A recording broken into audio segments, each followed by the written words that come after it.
Уютный дом идарәче компаниясе 40 йортта хезмәт күрсәтә. Огымдагы елның беренче ярты еллыгында күп эшләр башкарылган. 8 подъездда ремонт, балалар мәйданчыклары буялып тәртипкә китерелгән.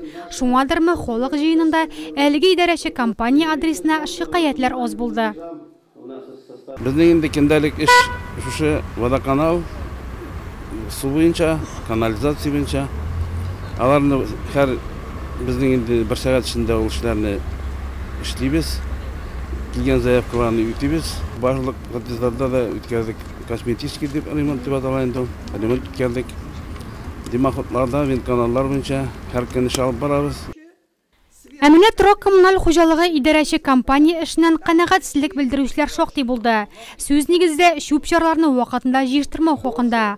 Район башлыгы бу эшне үз контроленә алачагын ышандырды. Сораулар күп һәм алар барысы да җавап көтә.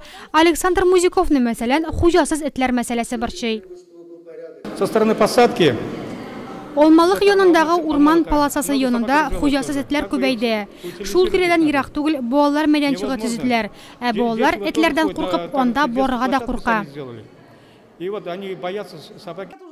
Шулай да җыенда каралган иң төп сорау юллар мәсьәләсе булгандыр мөгаен. Киләсе елда Нурлат урамын масштаблы эшләр көтә. Биредә яңа тротуар салынып, бордюрлар тәртипкә китереләчәк, дип ышандырды район башлыгы.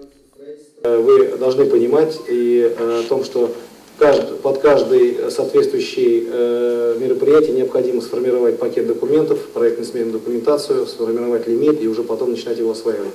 Вот в данном направлении в этом году нам удалось эти некоторые моменты технически сделать, чтобы на следующий год уже, начиная с весеннего периода, эти вещи реализовывать. Җыенда яңгыраган тагын бер яңалык, ул да булса яңа стадион. 1200 кешегә исәпләнгән спорт объектының өйтүе киләсе елга булыр дип планлаштырыла.